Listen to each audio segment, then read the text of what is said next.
Kids and cadets, welcome back to Tommy Time. Thanks for coming out.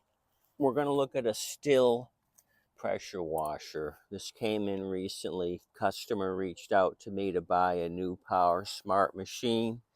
I took a Husqvarna self-propelled in, and then she brought me this and 3 weed eaters to fix.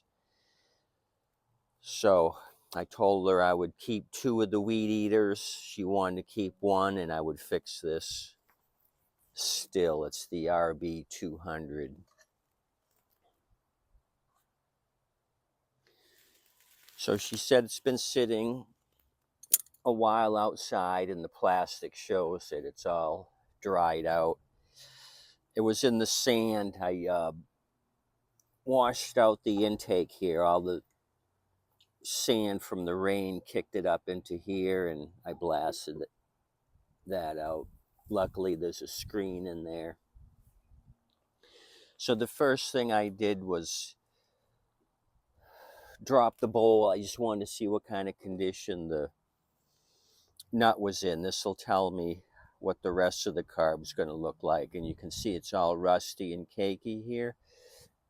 And where's the bowl? The bowl's here. So I'm going to ultrasonic clean that. So I'm going to throw that in here right now.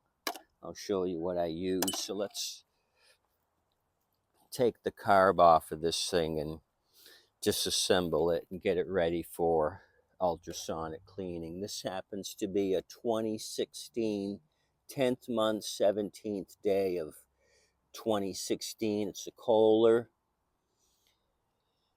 I haven't seen too many Stihl products in pressure washers. I had seen one of my customers bought a 0 turn with a Stihl name on it, so maybe they're trying to get into the small equipment stuff besides the 2-cycle. Okay, let's look at this. Like I said, the model number RB200. The engine version, they're calling it the XT775. So what does this thing do? 8.7 liters a minute, which is 2.3 gallons a minute. Date code on the pump itself, or the machine itself, is 2017, so the engine was made first. And that's all the important information. Assembled in USA. Andre Stihl AG, Wallabagen, Germany. And there's your XT775 indication on the engine. So I did see a little ratty rat here. I should have brought out the rats. So the deal is there's no inline fuel shut off. With the bowl off, it should be dripping fuel because there is a quarter of a tank. So that tells me it's syrupy down here. There's an inline or in the tank filter here. Once you remove the clip and pull the hose out, you're going to have an inline or in tank, excuse me, filter. So I'm sure that's all gummied up. Let's just see what it looks like here. It came out brown from what was in the bowl, so we're going to have some more brown surprises.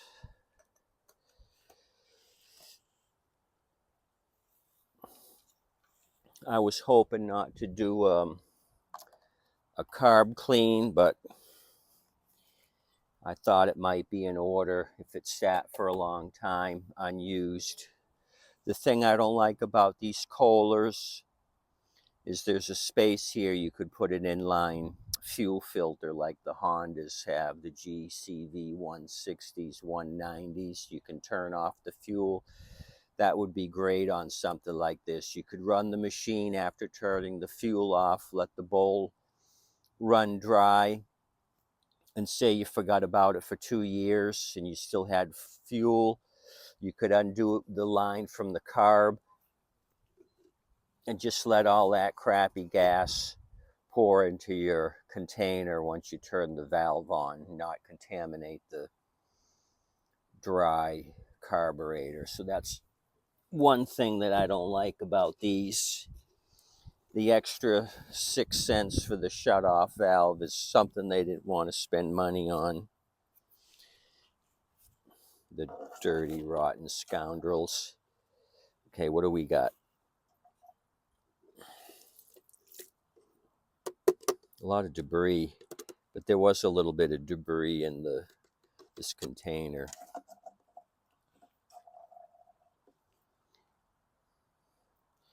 So not as bad as I thought.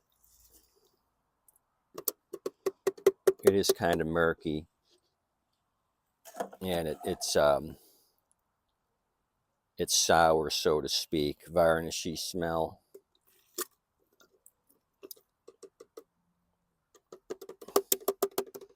So probably hose gummed up before more bad fuel went into the bowl. The bowl wasn't full. Okay, and there is some water starting to separate. Okay, so that's that. We know that's going to be crappy. I've got a 10mm socket, 2 10s here and a 10 up here. These are extremely easy to take off.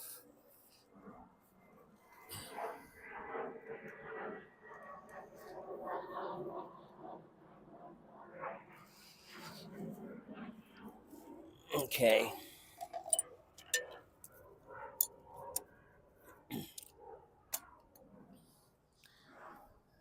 I'll try not to get in your way. Hey.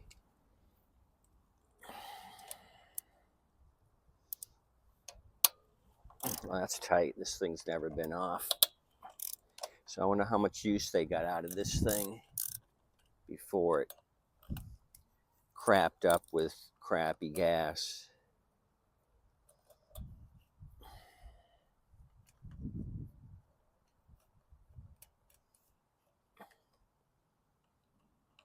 Okay, let me save my hardware. I just took a container and cut it in half. My orange cleaner container, I just cut it in half to make my parts cleaning bowl.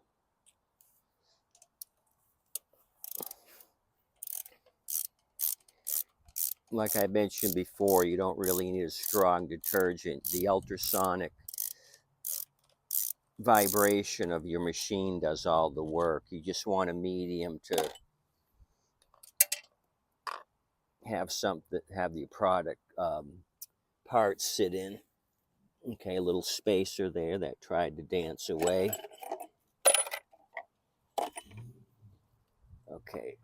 Oh, the switch. They mounted the switch here, so I gotta take that off. Breather hose here's got a big crack in the top of it.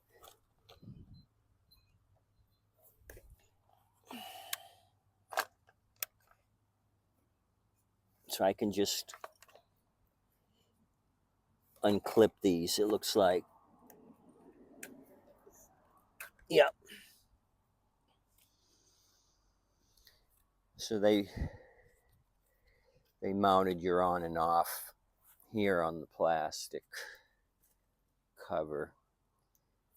So what do we got? Okay, that's your choke. Manual choke. Let me remove the hose clamp. They got a date code on the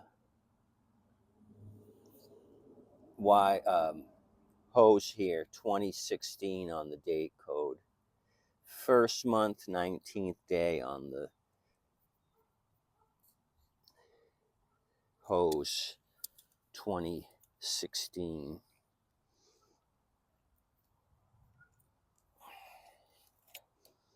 Okay, so now are we pouring? Yep. So that means the needle here is jammed up because I'm leaking gas right now, and it wasn't pouring out of the bottom of the carb. So the needle's probably gummed up in the up position, preventing the fuel from draining out. Let me prop this up here somehow and continue to take the carb off. Well, you know what? I have a big container. Will this drip into the big container?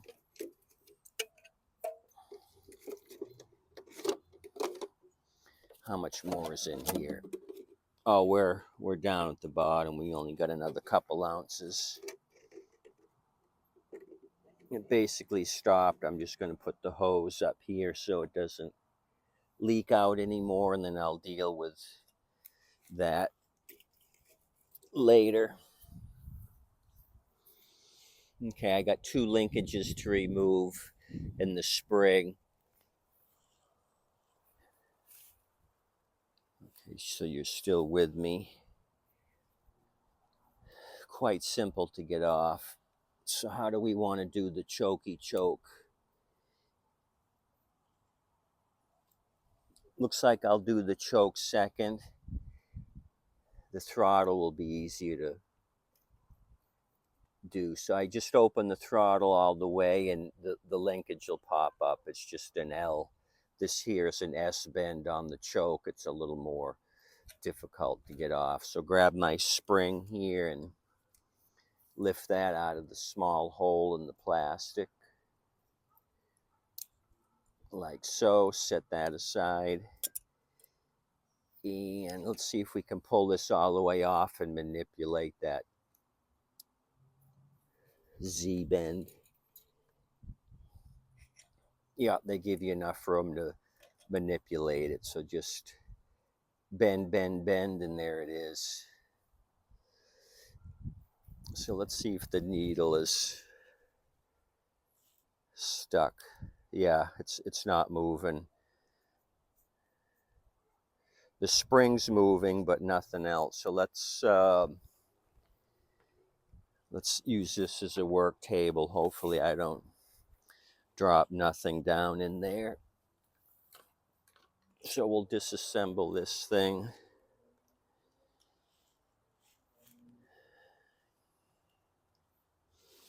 And I'll show you what's happening.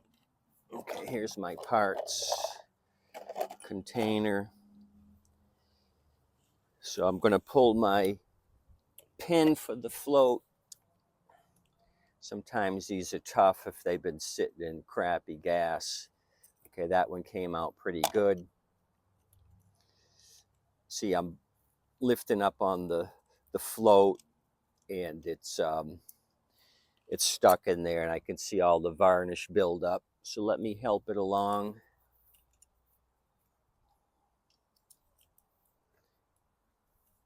Give it a little tug while that's in there. You know what I'm going to do? I'm going to blast some nitro down into the inlet here to try to soften that up just a wee bit. You never can have enough nitro. So this thing was sitting. Oh, that's raunchy, but that ultrasonic cleaner will just soften this up. It'll peel off like nobody's business.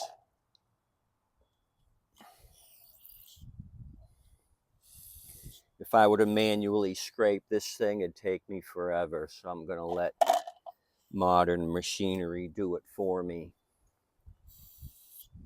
And looking in there at the main jet, and we got build up like you couldn't believe.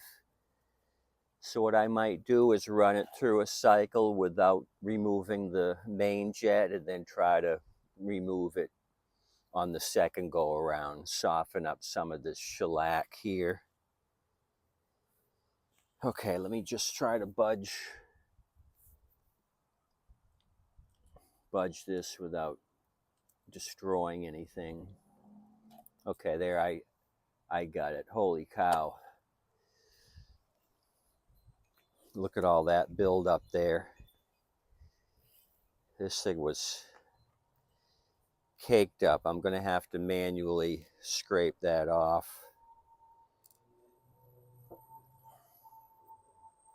It's sandy in texture, gritty. So this thing would never have gotten any gas in the bowl to run anyway. This thing was jammed up solid. So that's going to get ultrasonic cleaned. So we're going to remove the slow idle secondary jet. So this has got to come out Phillips head. I kind of look at how many threads are through the other side. It looks like maybe one thread. So when I put it back in, I look for one thread here, or you could look at the dirt or dust on the threads on this side, or take a little bit of nail polish and goop just a tad bit right there. I'll show you how to do that because I got nail polish here, Dollar Tree. It doesn't matter what color it is, you just want an indicator. No, you have to buy the 933. Nothing else is going to work. No, I'm just messing with you. So, looking at my threads, put a dab in there. See that? So when I screw it in, I'm going to go as far as the gooping.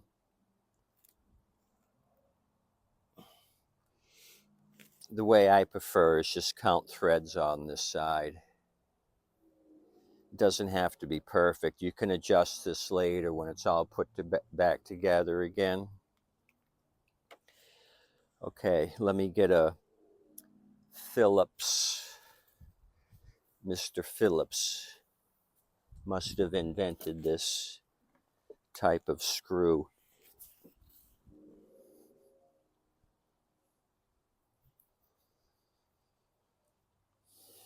Okay, see my threads.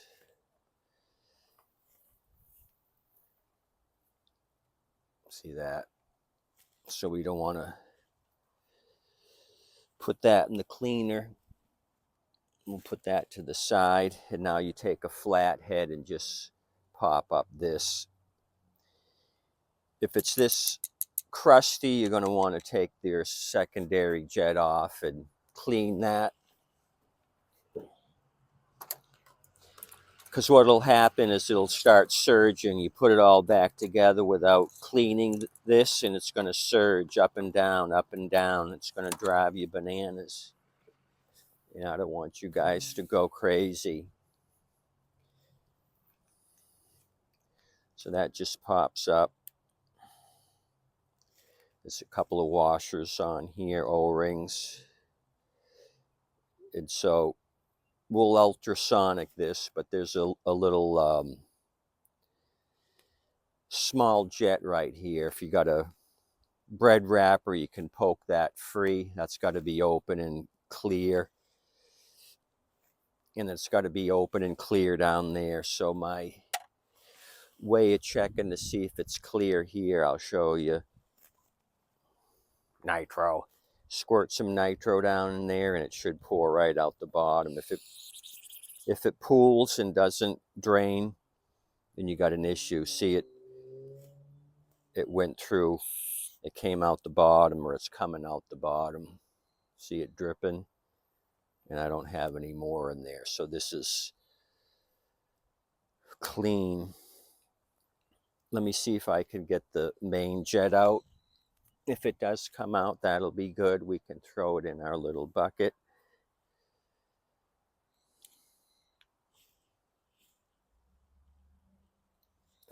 Did I get it or am I stripping it? I think I'm getting it.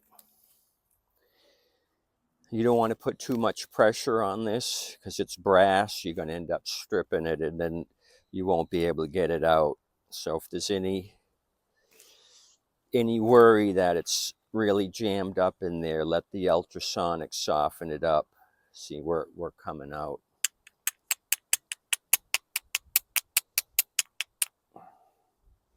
We're almost out. But there's so much crap in there holding it back. So, oh, we're almost here.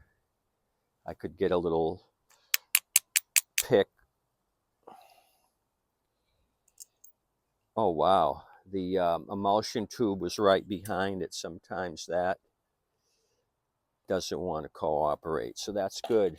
That's as far as I strip them down. Where'd the emulsion tube go? It dropped on the ground while I was jabbering with you.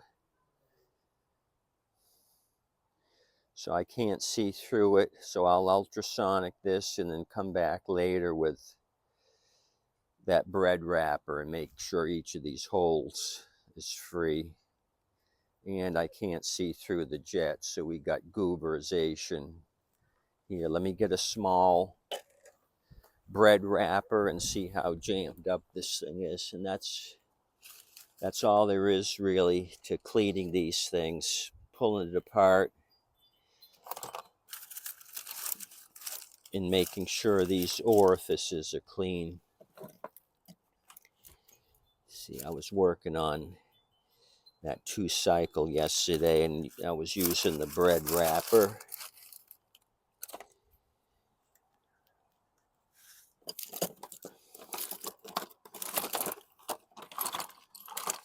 No, I don't see it.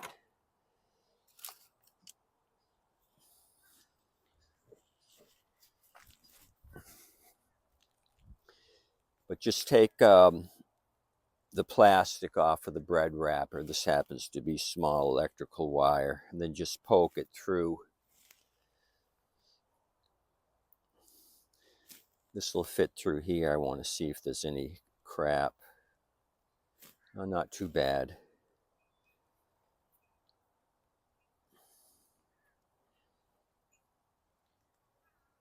Oh, I just cleaned it out by messing with this side. I can see daylight. So if you don't eat bread, another thing you can do is take a wire brush and take a stray strand that's off to the side of your wire brush and poke it through here. Okay, so everything that's going to be cleaned is in here.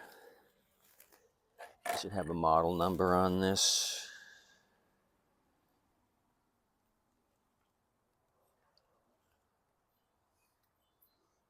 There's numbers, but I'm not sure which one is the carb number. Oh, it's a Ruxking. Ruixing.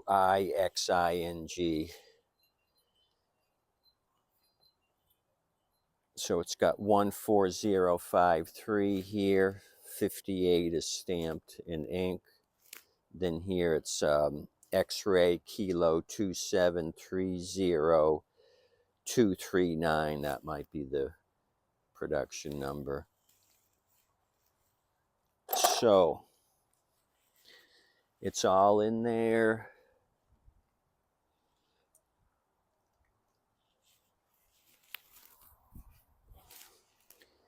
64 ounces. Awesome orange. This is just your medium. Like I said, you don't have to have anything extremely toxic. So I put half of that in there, full concentrate, and now I'm going to dilute it with half water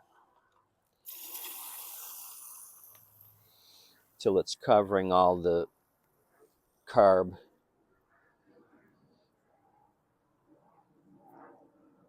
stuff.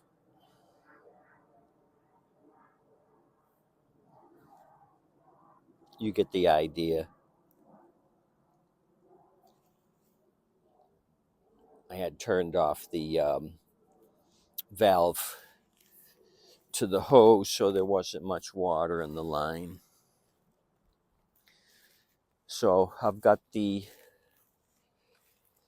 Harbor Freight ultrasonic cleaner. I'll put this right in the water. That way I'm not continually changing my medium. If I fill the stainless steel container, I just drop this in, let it go to work. I'll run it for the 4.5 minutes, let it stop, and then I'll turn the carb over and get it from that side.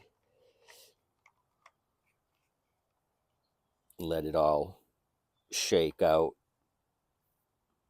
and then rinse it all off with fresh water, and then blast it dry with compressed air, and then put it all back together. So let me do that, and maybe we'll make this a two-parter. I'll clean it all up nice and pretty, show it to you before I put it all back, and it's not much to get this back on. It comes off in 3 seconds. What I'll do is, while this is vibrating in the ultrasonic cleaner, I'll deal with the tank, flush it out, make sure I got a clean tank to start with, and then go from there. You guys have a good day. I'll come back with you tomorrow with the second half. Adios, amigos. Please tip your waitress and wait staff. They're doing an awesome job. Help them as much as you can. Thank you. See you.